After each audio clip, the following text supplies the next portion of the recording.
at kung hanggang saan na po tayo nakarating sa pagkakataon ngayon. It is important that you know this so that you can also cascade this to your leaders. We started the company, as everybody knows, in June. We officially marketed the company on a pre-selling basis in July. That was also the first month of our encoding. In August, we received our SEC.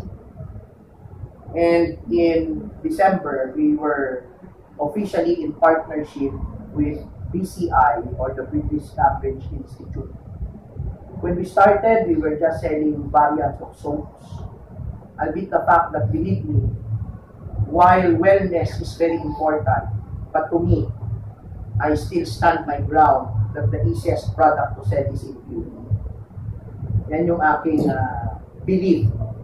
Kasi paano ka naman yayaman, mag-iisip yumaman kung yung itsura mo pa lang, hindi ka na kumbinsido sa sarili mo. Kaya nga si Ronin ay nagpa-opera ng kanyang lunal, kaya nadagdagan yung kanyang nagwapuhan ng mga 20% thanks to the expertise of Dr. Sia, her husband to be in particular. Well, our products, as far as the wellness is concerned, is making already, it's hitting its ground level, so to speak, and it is already creating some significant testimonials. Yung Lindsay natin, correct me, may I stand corrected because the first time I posted this in Facebook, I was mentioning about the young. But we have a distributor, the manager of RCBC, and her mom is stage 3 cancer. Luya na kayong yung lawas, but after taking our Lindsay, hindi pa full blast yung dosage. She was able to stand up, and significantly, there is activity already, which proves to show how effective our Lindsay is. And we're not even talking about Yang, which is my favorite product. Kakalungkot lang at itong week pa lang padating yung Yang, ako'y naubusan na. But let me tell you, it addresses a lot of health anomaly in the body and will really bring back, thank you very much, Olin, your youthful vigor, memory increase, stabilize your blood pressure. On top of that, yung kanyang cancer-fighting ingredients. We have good products. We are backed up by a credible partner. And to give you an idea, the marketing plan is unmatched. To cut the long story short, I cannot avoid but to see this company 2 years from now. Siguro maximum 3 years. Probably we are already the #1 networking company in the country. However, there are significant times when one distributor will falter from his or her performance. Whether that is your performance or whether that is the performance of those that are under us. And let me tell you that this is but normal because there is no craft created by man that we can say it is so perfect that we can easily avoid the challenges or setbacks that we are going to encounter in our business or in this community. In fact, the universe has a significant law at ang batas po ng kalikasan ay ganito. You cannot own what you cannot control. Nang ibig sabihin, if we will be awarded of something that we deservingly need, the universe will make sure that the moment it is given to us, it cannot be taken away, or if there will be a chance where we will have to falter from our performance, we can repeat and redo it. In other words, basically, hindi talaga nawala at paulit-ulit pa nga natin na pwedeng gawin. That is the universal law. To cite some samples about where this meeting is moving at would be the specific sample of two brothers who actually started a t-shirt business. And after several trials, producing their t-shirts with prints in front of it, using their old caravan to market their wares from place to place, they have not been so successful. But the good news is, these two brothers did not decide to quit. They did not even think of any other alternative. Siguro to some, we might be having some alternatives at one point in time. And let's say, for instance, one distributor would probably say, I'd rather, be an employee rather than do this business because now I am faced with difficulty and challenges. And of course, more importantly, when you have a family to feed, the tendency is always to have that kind of alternative. But not only that, but sometimes the impact is even stronger that altogether we just don't want to do it anymore. But these two brothers, that was not their resolve. The resolve is that they will not allow this fight without giving their last breath of hope, because that's the only time that they can really prove that what they are doing is wrong. And then one morning, they create their last $75. Yun na lamang po natitira sa kanilang pera, ay ginastos nila para magpa-housewarming. Imagine mo look at how the people in America or in Europe will approach their kwandani. Ang Pinoy, pagka nagigipit or may problema, ayaw nang makipag-usap. Ayaw nang i-present yung produkto nila. Ang laging nagiging ending, mabuti pa, huwag na lang tayo gumalaw. Nagiging idle. Or to cut the long story short, siguro hindi man idle, maghanap tayo. Pero magkapatid, they spent their last $75 in asking their friends to be once again in their house. Siguro finger foods are being served. Baka tubig na lang kasi $75 na yung pera. And when they presented their cause, nagkaroon sila ng isang message sa mga kaibigan. At ito yung message.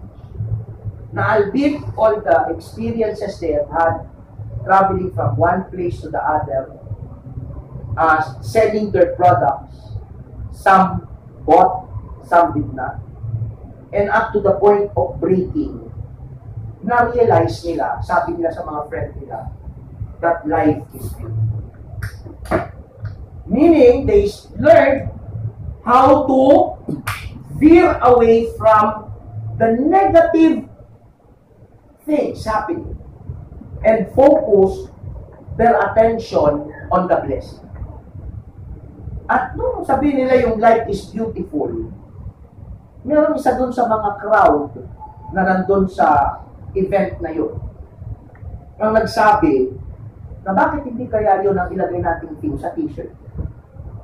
And to cut the long story short, that company now is worth $1 billion in debt. I will tell you another story about a guy who lives, in a shanty with no doors and no windows. Ang pinaka-pinto ng bahay niya ay lawanit. Iilahin yung lawanit para maski paano magsara yung pinto. At yung pinaka-bintana, ang ginawa niya, inilagyan niya lang ng string at kanyang sasabitan ng tuwalya para may masabi na natatapon doon sa kanyang bintana. To cut the long story short, he lives in abject poverty. Believe me or not, there are times when he will be riding a jeep or a bus. At minsan, hindi magbabayad dahil lalo magbabayad. Ang tawag natin dito, tatas. O minsan naman, para mas, pag di na niya kaya makonsensya yun, kakausapin niya yung driver ng jeep at sasabihin niya, I don't have money, but I need to go home. Tatanda ko yung plate number mo, I'll hitch, kahit sumabit lang ako, o pwede mo akong i-hire, makongolekta ako ng pera mo dyan. Because you know what? His career is very difficult. He's selling one of the most difficult products. That even one time, in order to eat, he has to tie a rotten meat in a stream, put it inside the irrigation, and wait for crablet to hold onto the rotten meat. And once those crablet has hung onto the rotten meat, and is going to pull it, there's no cooking needed. He will just open the crablet and eat it there and then. But he cannot stop building his career because he's got a big responsibility. He's the eldest in a brood of 5. He has to take care of the schooling of 2 more of his siblings. He has to put food on top of the table. To cut the long story short, it's a very difficult time. But this guy did not give up for 10 years. 10 years, nothing is happening. 10 years, the money that he has to earn on a month-to-month basis would not even be enough to feed the whole family. That even at one point in time, during one of his activities, he's got only 20 pesos in his wallet. Together with him is his brother, and they do not have food. They have not eaten food. Not even breakfast, not even lunch. So he spent his last 20 pesos and went inside the grocery, saw this mungo bread that cost only 15 pesos. He was surprised. Ba't kaya mura nito? Nung bili na niya, para kainin lang ng magkapatid, na-discover niya, kaya pala mura, expired na. At ang tubig na kukunin lang nila, yung tubig doon sa Jollibee. But he is also brought up in faith. At that very moment, he has only one prayer. And this is his prayer. God, you know, I only have 20 pesos when I arrive here in Gotesco. To go home to Las Piñas, one needs at least 40 pesos or even more. We're 2, so that's 80. I have not, me and my brother have eaten all the mongo bread the whole day. But I have faith in you. And that faith will not make me stop. That even up to the last minute, I am going to make my call, I am going to present, and I will not doubt that this day will end without me closing a sale. That was his prayer. He went inside the exhibit, he approached somebody, and this was his simple approach. Sir, buy one, take one. By the way, he is selling an encyclopedia. That's the reason why he does not know what else to say. Nakalagpas na yung mama, bumalik. Pagbalik, sabi ng mama, weird. Sabi ng mama, isama mo nga yung Bible, tinuro pa yung Biblia. Isama mo yung bibiling ko ng cash. And that guy failed to move. He cannot move, he cannot talk, he cannot speak, he cannot continue. He was so shocked that his brother took over, closed the deal. 50% of the amount of the whole unit was paid.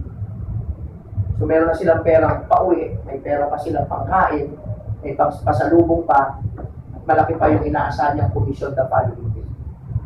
10 years after, the guy has been earning 300K, 400K, until the pinnacle of his success. 15 years, number 1 in the company, 700,000 per month. He's the only guy in that company who bought 2 brand new house and lots, not in installment but cash. The only deputy division manager that procured a brand new BMW in 2011. I'm telling you my life story.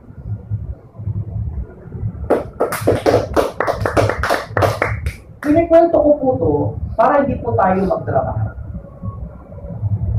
Pinikwento ko po to para maipaunawa ko sa inyo na pag meron po tayong leader na parang nakabangga ng challenge, nawawala ng pag-asa, meron po kayo pwedeng ito. Para maisip nila, gano'n na ba talaga kabigat yung challenge na nadaanan nila. I've been telling the story to Kurt during our travel from Baguio back to Manila. That when I was marketing our product in the Bicol region, I knocked at the owner of the University of Northeastern Philippines. Her name is Delicia TV.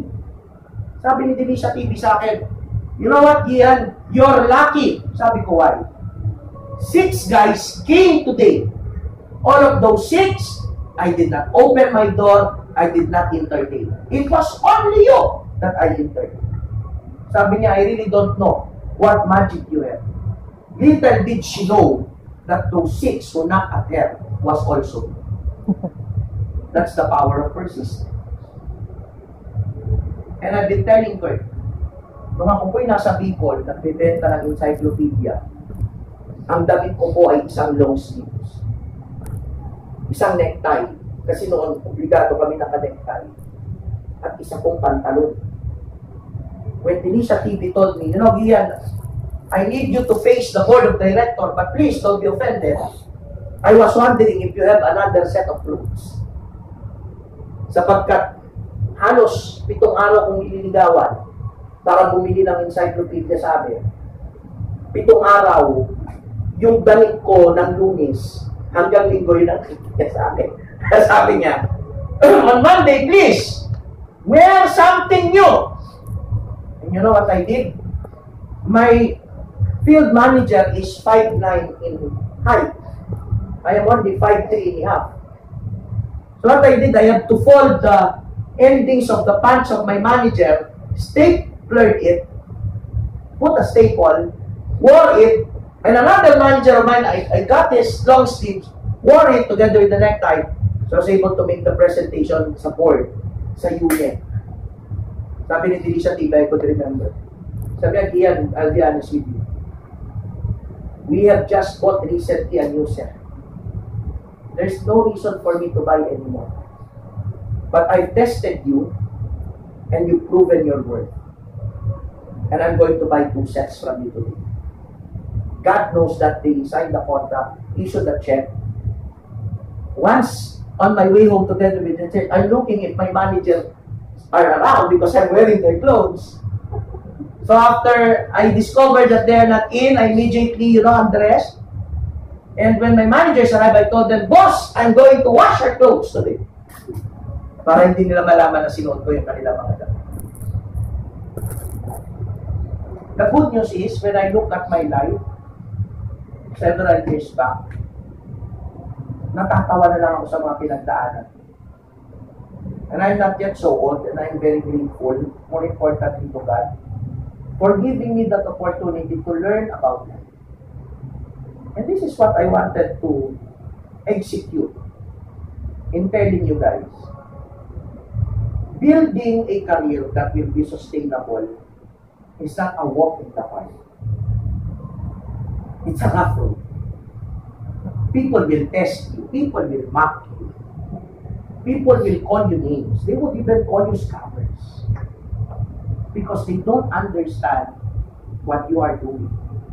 But the moment you have proven to them that this business, this company, and the marketing plan that we've created is a solution for them, a permanent solution.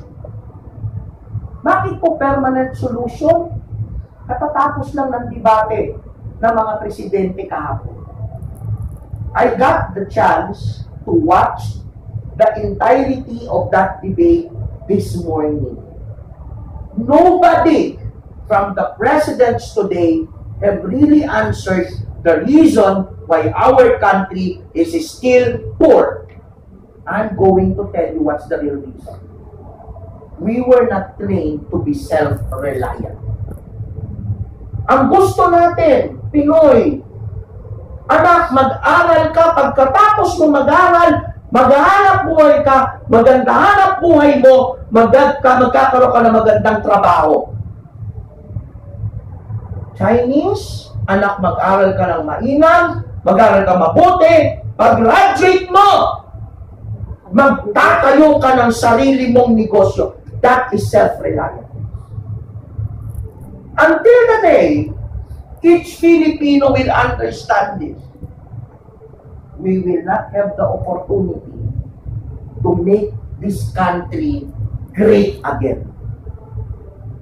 Kaya tignan po ninyo noong panahon ni Marcos, yun ang focus at strength ng kanyang panunungkulan during the first 4 years. Ayoko na pong magkomento after that. I just wanted to focus on the first 4 years of his leadership when this nation is feared by our neighbors. Dinivelop ang self-reliance sa agrikultura. Dinivelop ang self-reliance pagdating ko sa tinatawag na sea products o yung pangdagat na mga produkto. Pero napakahirap pong magtayo ng negosyo. Bibigyan ko po kayo ng sample.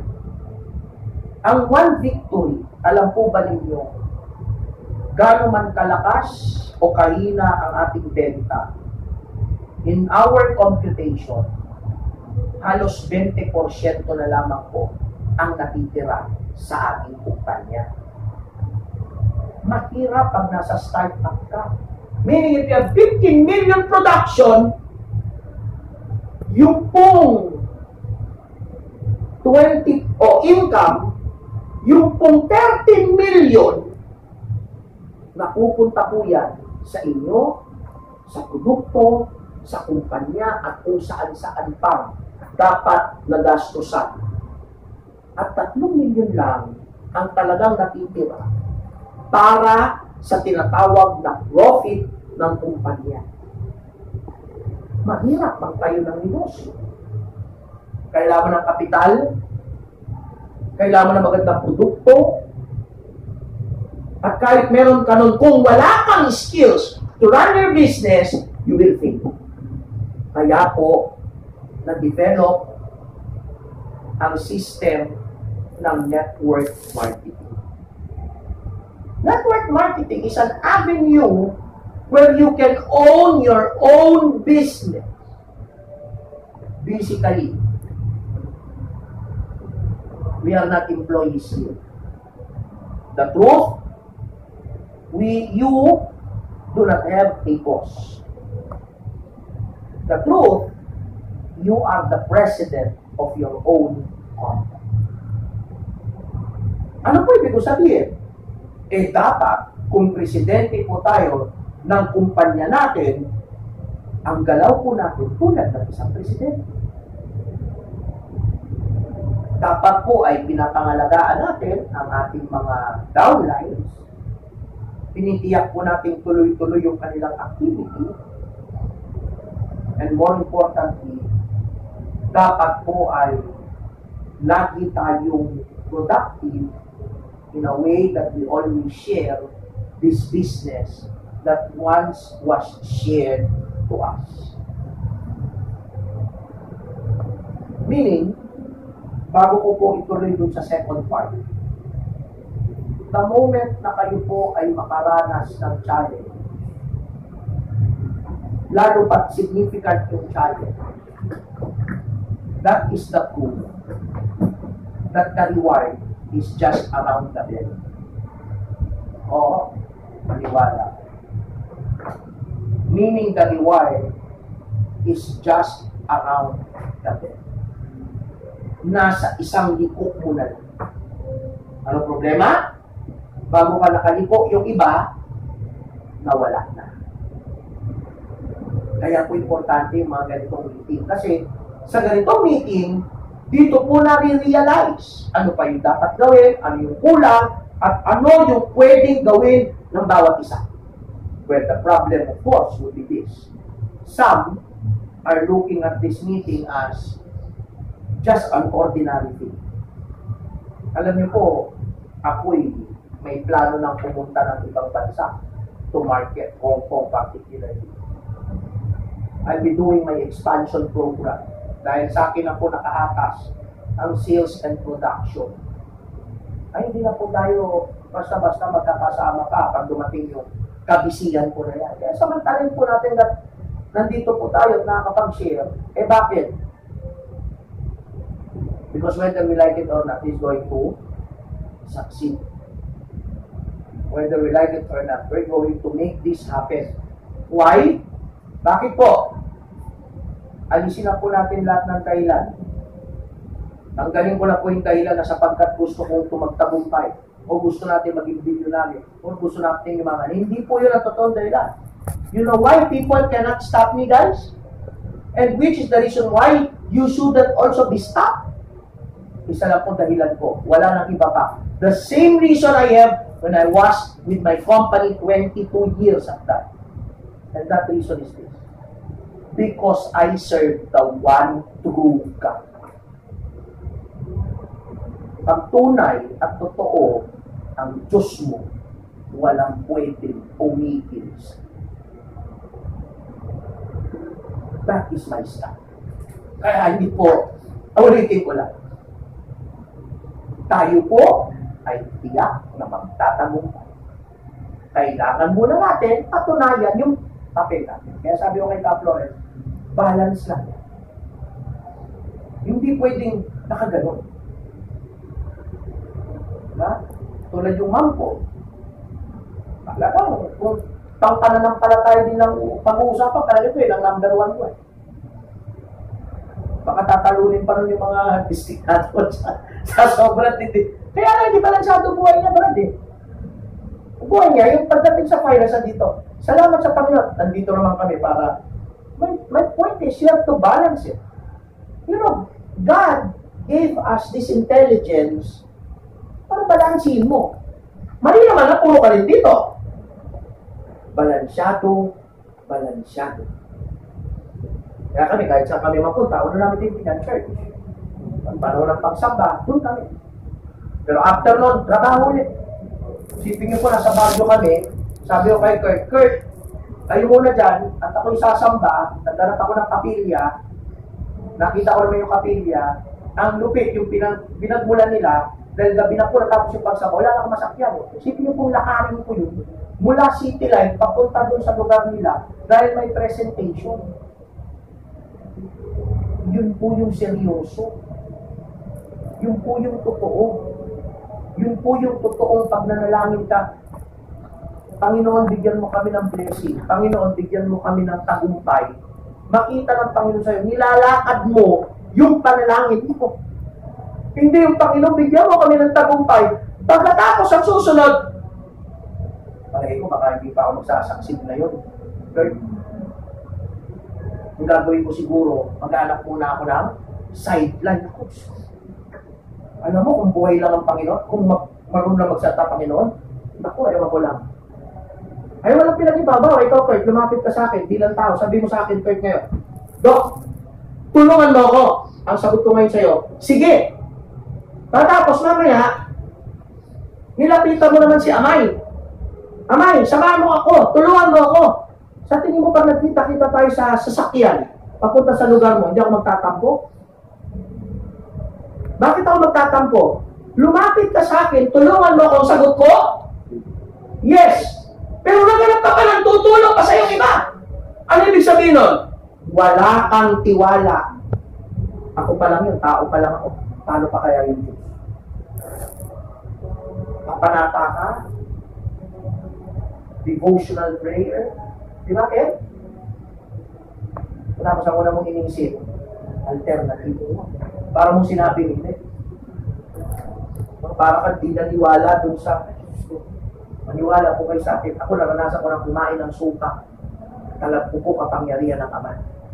Alam ko. Buhay at buhay. Isang panalangin, dalawa. Brad Pitt, maniwala. Hindi ko na pwedeng questionin mo. Kaya kung may duman sa akin, testing lang yan eh. Tinitig na lang yan kung deserving ka eh. Pag napatunayan mo, yun ang mabigat mo. Kasi pag binigay sa'yo ng Diyos, ang hirap adawin. Huwag ka lang ulit magkakamali sa buhay. Huwag ka lang magbigat na kasalanan. Ganun lang naman yun eh, di ba? Ay, huwag mo lang relasyon natin sa Panginoon eh. So, eto ngayon po ang pangalawang bahagi. Tuturo po namin sa inyo yung right way to present the business without the issue of presenting the networking side. Okay? So, titignan ko po yung notes ko sapagkat ito'y binuo ko lang. Ito yung po yung ginamit namin sa, grabe yung Baguio, sis. Grabe. Kada present mo, wala na eh. Decision eh. Why? Sino matatalo sa presentation? Pakinggan ninyo ha. Dali. Alright. Let me open up my notes. First, ito will not take so much time. In fact, in my calculation, this will only run 15 minutes. Ewan ko kung abot na ng 30 minutes ko. Parang hindi no? 15 minutes only. Ito yan. When you present, first, you are just telling a story. Yun yung una. Hindi po kayo dapat na parang nagli-lecture. Pangalawa, hindi rin naman pwede na parang nagbebenta ka. You are not selling, you are not lecturing, what are you doing? You are just telling a story. Ano ibig ko sabihin? Ito po mali ng iba. Tapo po, magpipresent, binulat-lat agad yung kanyang iPad. At binalatan agad ng PowerPoint. My God, meron ka na bang, alam niyo po sa presentation, meron kang dadaanan. Probing, may probing ka na ba? Ano probing? Diyan ko malalaman kung pang executive yan o pang starter. Kaya mali po yung style ng iba, pag-present, executive. Yung pala hindi kaya, tsaka magbaba ng starter, nasira na yung dynamics ng presentation mo. Ito guys, believe me seryosong usapan to. Pag nag-present ka, executive, panindiganan mo yan. Huwag mo nang ibaba sa starter yan. Nag-present ka ng starter, panindiganan yan. Huwag mo nang yakit ng executive yan. Bakit? Mukha ka lang nagsisinungaling. Just one. Pero para malaman mo, kung executive o starter kausap mo, mag-probing ka.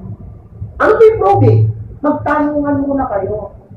Pare, kumusta? Saan ka na nagtatrabaho ngayon? Kumusta naman income mo? Huwag ka ma-offend. Pero para matulungan kita, may ipon na ba tayo? Hindi maganda.